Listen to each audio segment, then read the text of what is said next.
The Tinubu administration has hit the ground running. The administration has taken some of the very, very tough decisions that many other administrations had been putting far affront and kind of avoiding. From, first of all, the decision with the fuel price deregulation, which some of the previous administration were unable to do, and later on with the floating of the naira, quote and unquote. We're still watching that front. But however, the gap between the official rate of the naira to the dollar and the parallel market, some call it black market, seem to have closed. And we're not seeing a shift in the black market rates, at least for now. The government has shown that it has resolve. And of course, the markets are applauding the government, including multinational organizations like the IMF and World Bank, for having taken such decisions. However, the people are also groaning. Of course, a section of the Nigerians, which we call them well-to-do middle-class ones, are saying kudos. But the impact of some of the decisions are also inflationary in nature. And some have also said, perhaps, Tinubu has a kind of center-left thinking. What has he done so far? Has he actually taken the sacrifice to the gods of the market so that they may allow him to do other things that's possible in future? Or what exactly is going on? Joining me today to review the concept of Tinubunomics, as we've seen it so far, is a veteran public affairs commentator and economist, one of the most prominent in Nigeria, Mr. Paul Alaje. Paul, you're welcome. Thank you so very much for having me. And this is my first time bringing you on this show. Yes. The first time I met you, I said to that anchor that brought us together, I said, look, don't put me together with this kind of person again, because they are quite a handful. And, since then I've learned a lot from you. And, of course, you listened to my introduction. What's your take on Tinubunomics thus far?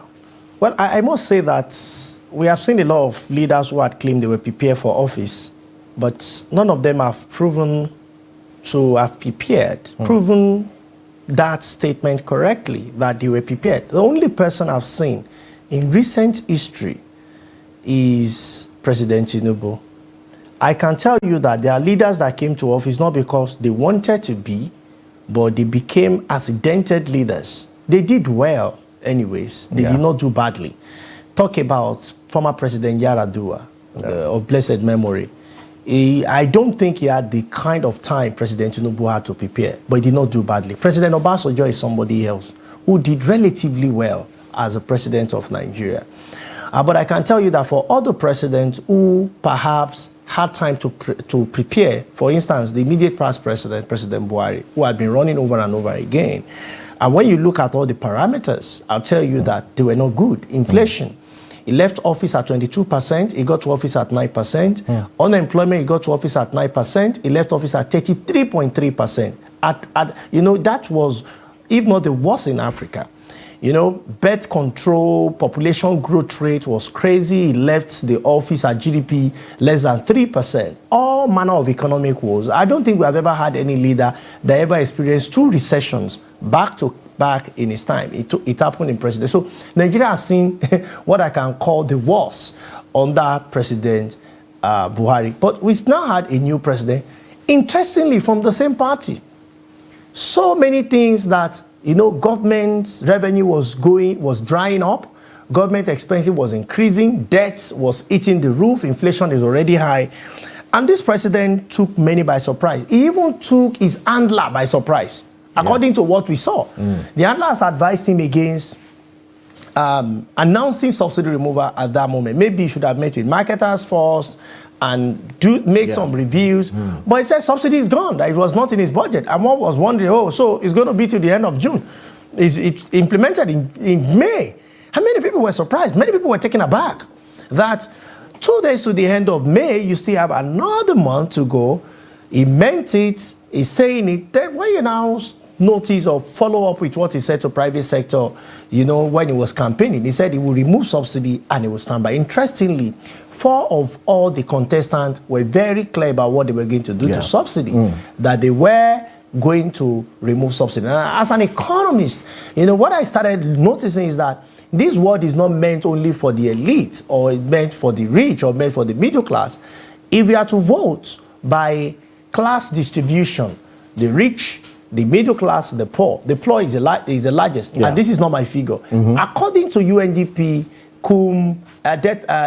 National Bureau of Statistics, that population is 133 million living in multi-dimensional poverty. In fact, World Bank recently released that if there are no palliatives brought to Nigerians, total number of people, about 87 million or so people living in poverty now, and I mean people that are living, now the second classification is living less than $1.90. That may increase to 101 million people living below poverty. We have people living in poverty, we have people barely surviving poverty, then we have people that are living better, and those that are really rich in Nigeria are not up to 5% of the population. The middle class are not up to 20% of the population. So even though somebody may be earning, for instance, everybody earning 30,000 naira minimum wage, because of this exchange rate unification, they have all been thrown into poverty bracket. So, if the exchange rate today is over 700 in an official window, so if you say you want to pay minimum wage, then people cannot be earning that. So that's it. Another major challenge we've had is that investment is going off.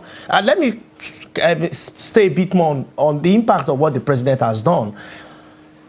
The fact that subsidy was removed, our neighbors that have been adding to 33 million liters a day, there is no point for us to do that anymore. So we can now focus on Nigeria. We can push to Nigeria and know that, yes, we are supplying Nigeria and Nigeria interests come first. Is it true that our consumption has dropped to 13 million? 13 million a Is day? it true that it has reduced to 13 million? Yes. The figure support from about 65 million or whatever it is they were claiming. You know that before now, data don't support it. Available data, they don't support it. What available data supported was about 35 million. Wow.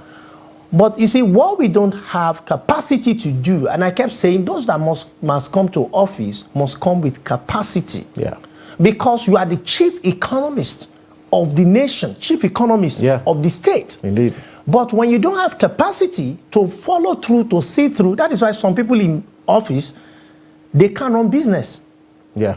They don't have the capacity. Yeah.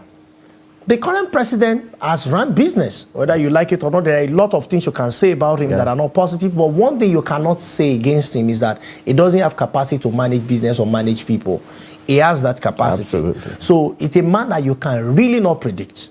The first shock was subsidy is gone. You can't predict him. So as economists, you have to watch if somebody is not just speaking economic theory, but is able to manage businesses, which of course is at the micro level, which is one of the branches of economy, incidentally. Absolutely. So are you able to manage that? So we've seen all of those. But you see, when he said that, our neighboring countries started having issues because they were getting party, it was party for them to buy Nigerian fuel, bracketeering, and everything was going on. So President Tinubu came at a time when the party was over. No money. Revenue dried up. We have to borrow more than 50% of our budget. Perhaps that's a blessing itself. It is a blessing. It is a blessing. In disguise. It is a blessing. So now when he announced unification of the Naira, that also has a lot of implications. So in economics, there is what we call trade-off. For every decision, there is a trade-off effect. And we must look at the two. Right. Look at the opportunity cost. Then you see the cost that has least impact is what by rule you should go for. So when you look at unification that we did simply means devaluation. Yeah, at the end of the day. At the end of the day, we devalue. So that we don't use grammar, so that people understand it. Naira official window, government was subsidizing it. Why? I said so because government will come to the market and say, oh, how much are you? You are not willing to. Okay, let me show you that I have enough dollar. Then pump into the market so that the price will come down. But the money we have pumped has gone our foreign reserve. I've left our foreign reserve. So government said, no, we need money in foreign reserve. All the dollars I earn, I also want to deploy it on something else. Then government took the money and said, we are not going to be interfering. We want to hands off. By implication, forces of demand and supply to abdicate price, which is a way of measuring the value of a country's currency. We have floating rate, we have fixed. Those are the two broad rates. We have managed float, we also have managed fixed. So we have those two. When you manage fixed when you create a gap. You say we want the exchange rate to be between 100 naira to 150 naira. It cannot go below, it cannot. So you have two. That's what China practices. Then we have managed float. So you float it for some time, you fix it, you float it after a while, you fix it, and you are permanently fixed. I say, this is the exchange rate. The UAE, for years, it has been 3.65 dirhams to the dollar. Yeah. They do all the magic, they attract all the investment. So, but there are other countries that are left it floating, like the UK, many other countries. Yeah, but those countries are very powerful countries like the UK. Can we afford floating right now? And secondly, do you know that the central bank also, there was a statement a couple of days back that it will also intervene in this market to kind of calm the market. The truth is that we cannot allow for market forces to adjudicate price.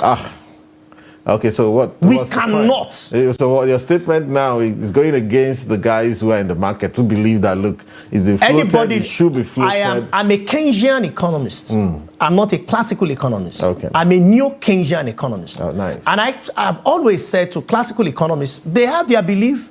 I respect them. We are all economists, but our school of thought differs. And I have told a lot of persons that are in that divide, you know, that where your knowledge ends is where somebody else is where Keynesian knowledge starts. Because in the long run, we are all dead. I'm sorry, but it's the truth. Yeah, absolutely.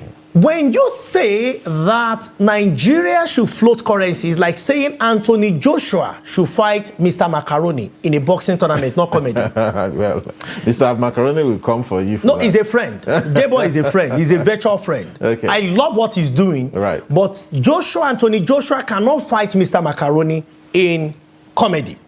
Right. But when it comes to boxing, because currency exchange is war. It's war, indeed. So when it gets to that war, I would advise my friend, Mr. Macaroni, to crack a joke and leave. Would we say we have lost the war on this? We remember 1986 under Ibrahim Babangida, they came, the promise has always been the moment you float your currency, everything will be fine. You know, the moment you float your currency, your export will sell. I had a few uncles who went into exports. Then, export of teak wood, export of all sorts of things, cocoa and co. A lot of them lost money because they didn't reckon with phytosanitary conditions. By the time they send these things abroad, they get one quarter of the money they're expecting. Many of them were ruined indeed, you know. And I think there's also this concept, this Marshall-Lerner condition in economics that says that, you know, in order for your devaluation to be successful, your export must be price elastic, meaning that by reducing the value of your currency, more of whatever it is you sell will be bought. However, what do we sell? Crude oil. We don't dictate the price. Neither do we dictate the volume. I mean, we can't even make the volume set for us by OPEC, you know. So perhaps we have lost the war. From that point, we devalued to 2 naira, to 4 naira, to 8 naira, to 22 naira. And it has been one-way traffic.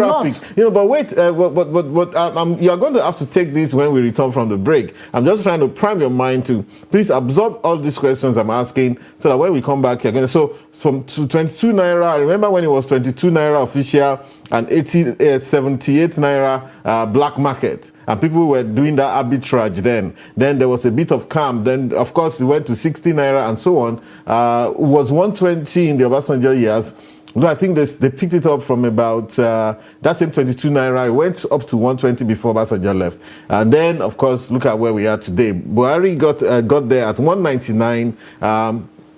Under Buhari, they devalued to, under the same Buhari, they devalued to 360 officially. And of course, we saw a scenario where it went to 461. It went to 461. But of course, the arbitrage that we used to have, which was 3 naira, 5 naira, now became 300 naira, and which is the reason why the markets are panicking. Have we lost the war? Are we looking at something worse for the naira?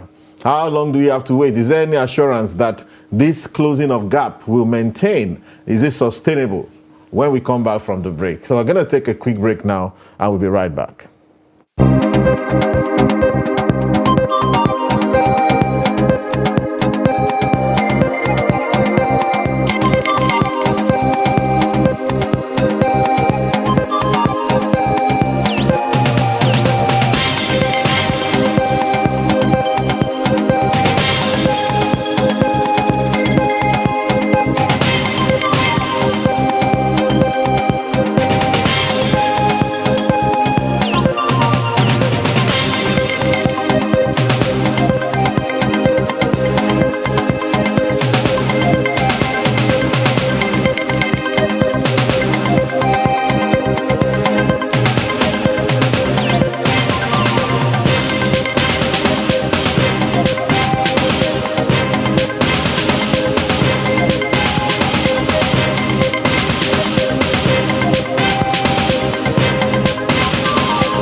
Welcome back, viewers. And we're still with the powerful economist, Mr. Paul Alaje, discussing Tinubunomics, perhaps Tinubunomics 2.0, which is perhaps a shift away from the center-left ideas he has espoused, and of course, the twin shock treatment that Nigerians are dealing with now, and what's the way forward. Welcome back, Paul. Thank you so very much. Before we left, I was challenging you on, of course, the Marshall-Lerner conditions about elasticity of exports and whether we've lost the war on the Naira. We may not be heading to Zimbabwe, but are we heading to the old Ghana city? And of course, it's a recent scenario with Ghana and all of that. Or what are the backstops? What are our assurances and what can we do? Well, I've always warned that if that must come to war, must come prepared. We started a war, we heard the whistle, but we had enough time to buy weapons, to equip our arsenal. Unfortunately, the entire arsenal to defend our currency has been looted. Wow. We have nothing in our weaponry. Empty. So what's the way forward? I'll tell you the truth. What are we going to do? You cannot float your currency and say you want to copy China. You can't copy China. If that's the thing. You don't export. But I was reading Mr. Kalu Idikakalu. Dr. Kalu Idikakalu, who was one of the proponents of SAP, were the ones that started the idea of devaluation. Himself, Dr. Chu-SP Okongu, in fact, now Oba Olufalaye, they were the henchmen then, key economists taking decisions for then General Buhari, President Buhari, Babangida, who was very much a right-thinking kind of person in terms of economics and so on. And he was saying that, look, flotation is the way forward, and it was good that we have floated the currency. When I started, I told you about classical economists, and I said you have to be wary of them. I remember I had a TV interview alongside a prominent classical economist in Nigeria, I will not mention name, and he was advising government to float, even when President Buhari was in office, when they were still running managed floating. Things were not this bad as at that time, and that Naira can go to as high as 1,000 Naira. And I said, listen, the fact that we moved currency within 2 days by floating in 2016 from 199 to 360, we added a minimum of 3 trillion Naira to our debt profile. Yes. You've not been able to pay. And that 3 trillion Naira is part of the monies that you did not borrow, but you will service and pay back. Yes. I said, you need to be holistic in your view. There is a provision of intervention. I by no means support anything left. Whether center, whether extreme, I don't support anything left. But I am particular about the welfare of the generality of the public, of Nigerians. And I defend the rich, the extremely rich, the poor, the extremely poor, and the middle class. Those are the 5 classes of people, because when we say you have the rich and the poor, the gap will be too much. A lot will be missing in the middle. Yeah. So you have the super rich, you have the rich, you have the middle class, you have the poor, and you have the extreme poor. Those are the 5 classes. I support all of them. What is important to me is when they mention Nigeria, how many people will be willing to invest?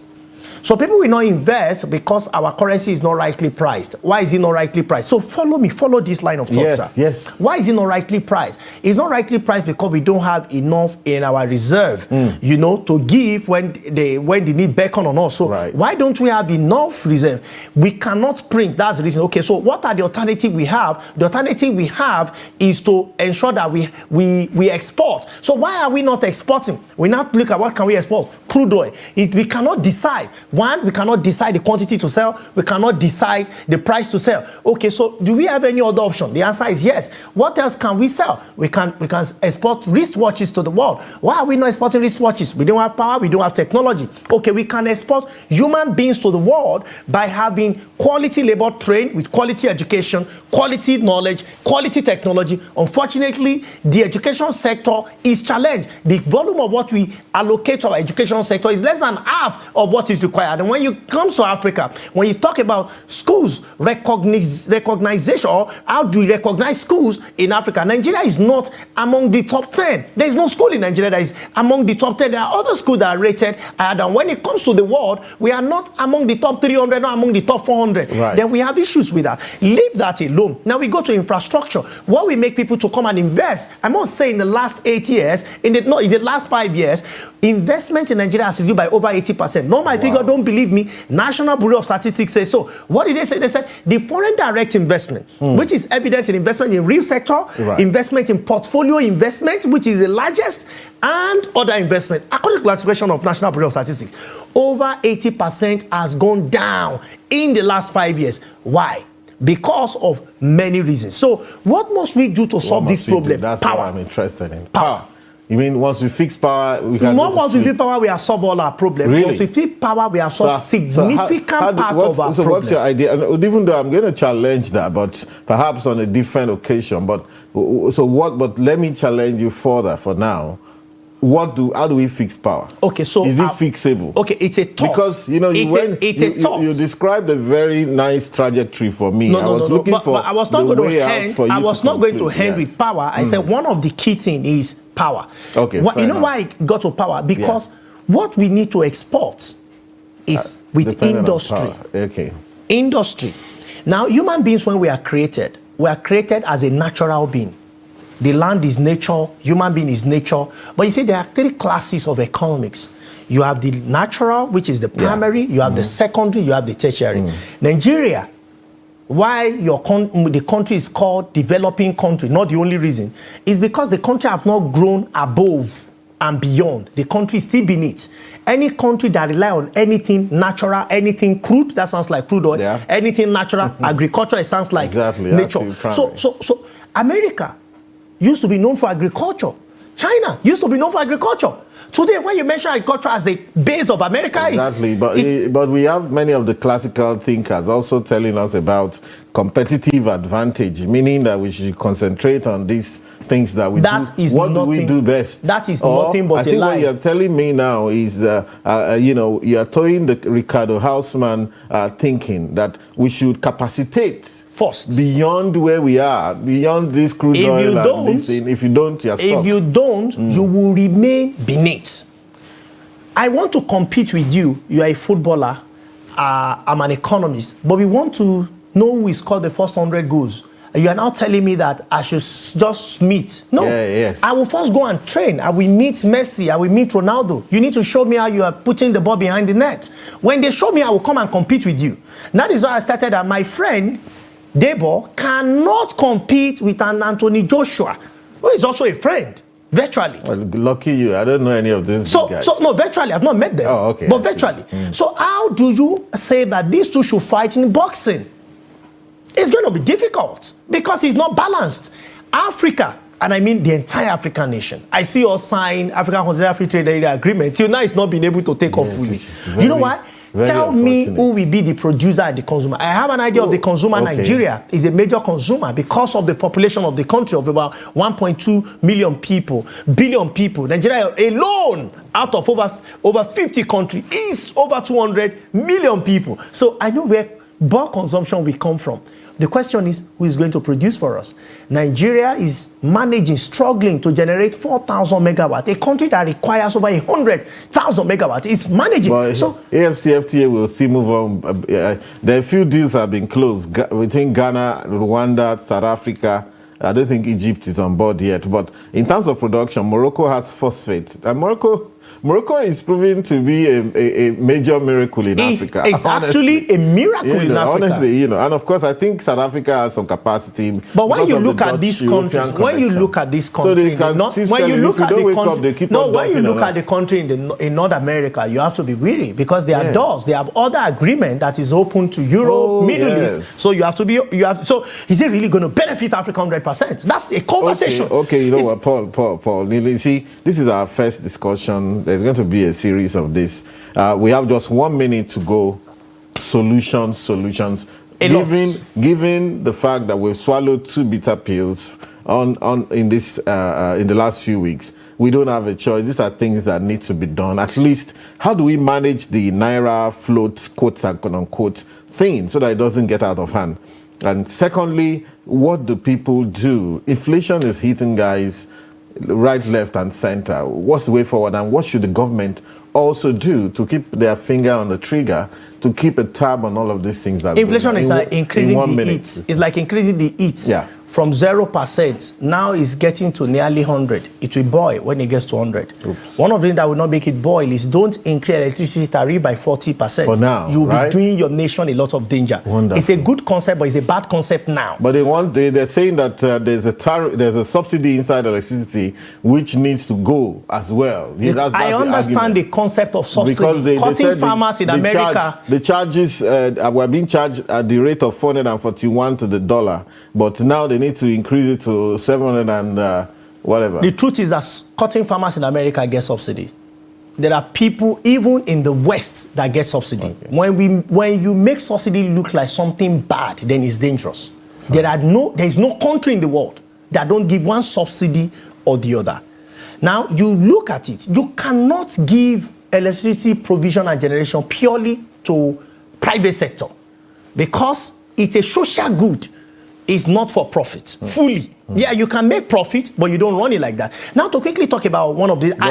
you have to... In fact, the time is up, actually. Okay. The time is up. Thank you so very much. My producer is telling me the time is about to kick me out of the studio. Thank you so very much. So you know what? This is one leg of it. In a couple of days, I'll call you again. Let's continue because you have so much to offer us. Thank you very much. Thank you so very much for having me. And thank you very much, viewers. We're totally out of time. Thanks for staying tuned. See you next week.